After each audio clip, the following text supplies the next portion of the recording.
Today I will show you how to create a broken thread tab extractor.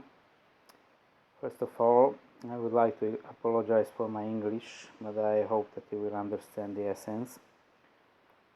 All you need is a bolt with corresponding diameter with a thread tab and a angle grinder. With the angle grinder, you cut two perpendicular holes into the top of the screw or the bolt and widen them, the cuts, a little bit. So the four tips on the bolts will fit the four cuts in the thread tab. Very cheap solution. Thanks for watching.